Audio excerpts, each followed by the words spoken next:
വരുന്ന റിപ്പോർട്ടുകൾ അനുസരിച്ചിട്ട് അവഞ്ചേഴ്സ് ഡൂംസ്ഡേ ബ്രേക്ക് ഈവൻ ആവാനായിട്ട് 2 ബില്യൺ കളക്ട് ചെയ്യണം എന്നാണ് പറയുന്നത്. ഇൻഫിനിറ്റി വാറും എൻഡ് ഗെയിമുമാണ് മാർവൽ സിനിമകളിൽ 2 ബില്യൺ കളക്ട് ചെയ്തിട്ടുള്ള 2 സിനിമ എന്ന് പറഞ്ഞാലായിട്ട്.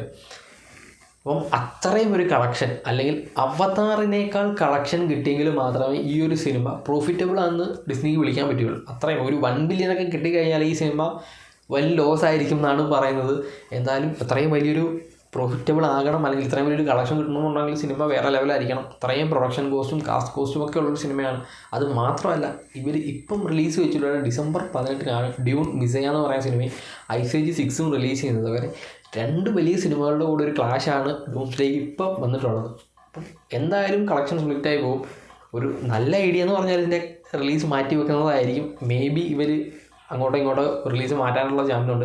എന്തായാലും ഇനീഷ്യൽ റിലീസ് ഡേറ്റ് ഡിസംബർ 18-ആണ്. 2 ബില്യൺ അടിച്ചില്ല എന്നുണ്ടെങ്കിൽ സിനിമയുടെ കാര്യത്തിൽ അല്ലെങ്കിൽ ഡിസ്നിയുടെ കാര്യത്തിലൊരു തീരുമാനം.